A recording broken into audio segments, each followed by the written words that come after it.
Good morning, everyone. So it's time for your monthly fitness minute. I'm Sam Stevens, and I'm sorry I'm not able to be at the presentation today, but today we're going to talk about an oldie but a goodie, one of your favorite exercises, or if it's not right now, something that should be in your repertoire soon. We're going to talk about the push-up. I know, a lot of you out there are thinking to myself, push-ups. You can do those till the cows come home, and what's the big deal? I'd much rather do it on a hammer strength equipment.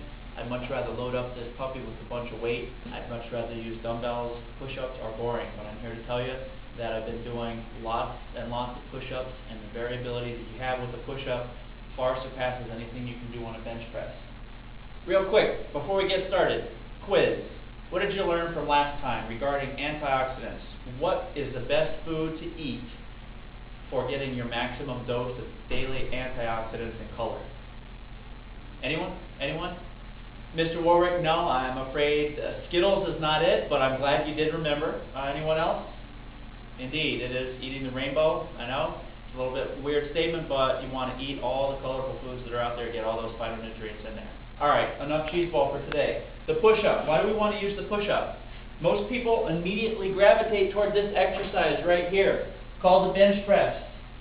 Right here, we're doing a bench press, but let me point something out about this exercise.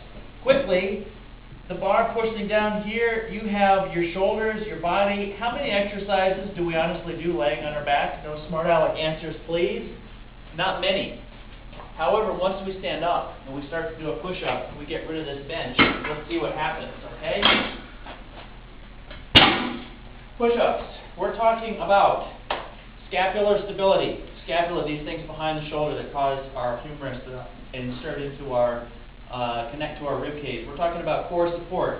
We get into a push-up. We're now in front leaning rest, one of my favorite positions here. You have lots of power. You have lots of support building right in here. You have scapular contraction. You have to work just to stay here. Much more functional. Common errors with the push-up are what I call the camel. You got people up here like this.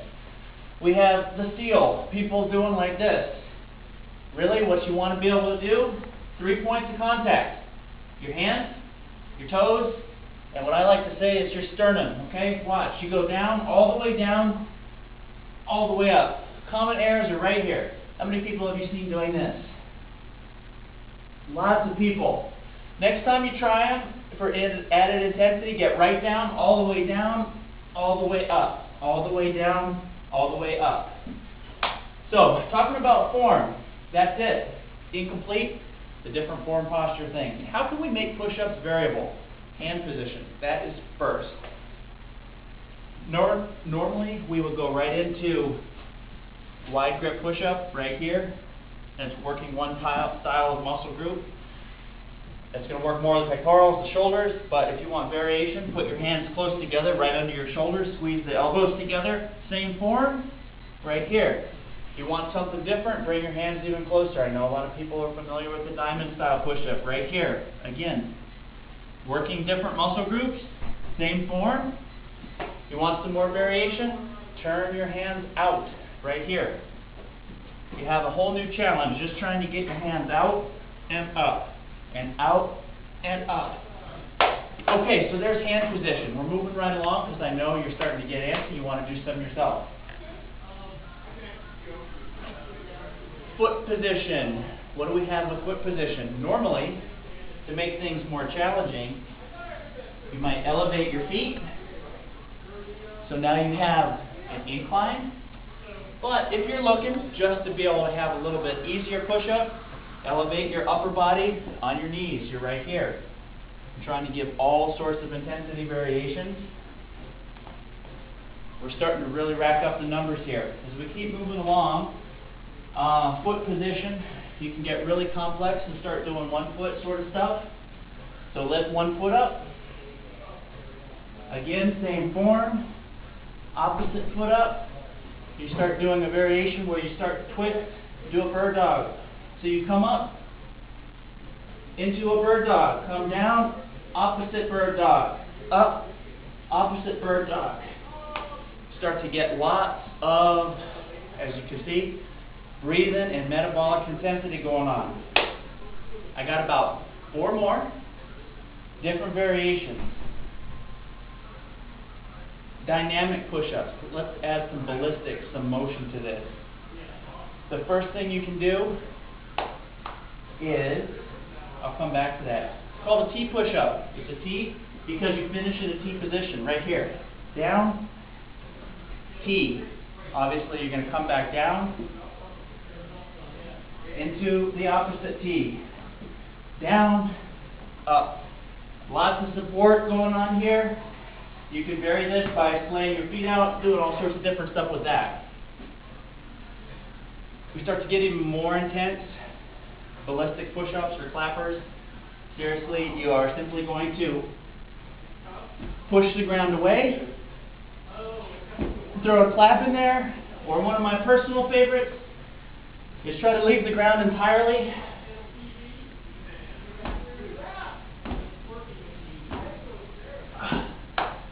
And that will get your heart rate right up there. A couple more things and we'll be all done. As you can see, the push-up, tremendous exercise, lots of variability, lots of strength and conditioning. The final thing I'll note are using some implements. I'm going to disappear from camera for 2 seconds. I'll be right back. Hang with me. How about the nutrition quiz for the day? One more. Who can name the orange coloring in a carrot? Yes.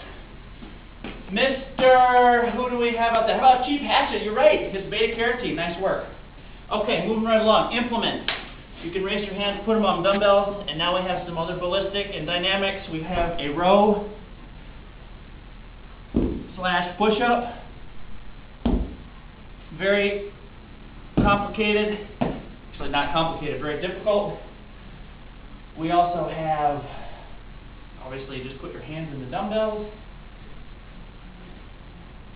The last two things I'll show are to do plate loaded. If you are looking to increase your strength, numbers, and in fact, I just had a couple testimonials here. Several people said they increased their total numbers by many, not by doing lots of push-ups, but by doing this maneuver right here. Take a plate. Here's the setup. Pay attention, okay? It can be a 5-pound plate, 10-pound plate, 25, 35. Simply get it up here, squat down, hands out, in push-up position. Same form, right? Feet, toes, and sternum.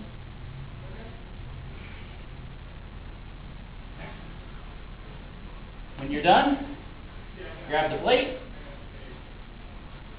get it down, and you're done. Very nice. The last two things, from an implement perspective, are, you never thought you could have so many variations on a push-up, did you? Everyone remember this? We used this probably during some of our presentations 2 years ago. It's the TRX, the suspension trainer. If you're looking for another implement here, you hook one of these up. That's a separate class. We'll do that later. And you can do suspended push-ups on the straps. These are tremendous. You get yourself in position, down and up, and you have a little bit of squeeze action. Squeeze, down and up. That's the TRX push-up. And last but not least, you can put your hands in there or you can put your feet in there. Don't try this at home. You start to get into an elevated position. And again, you have now a modification of one of my favorites, the handstand push-up, which of course, last but not least, you can do a handstand push-up. I'm not going to try that anywhere around here because I don't want to bust the mirrors, but folks, that's about it. I've gone for about 10 minutes. I've hit my list. I'm sure some of you all have done some of those before, but please remember, when in doubt, try a push-up. You will get stronger. I'm just demoing, panting, breathing hard, sweating. All good stuff. Get to it. Have a great day, and I'll see you next time. Take care. Signing out.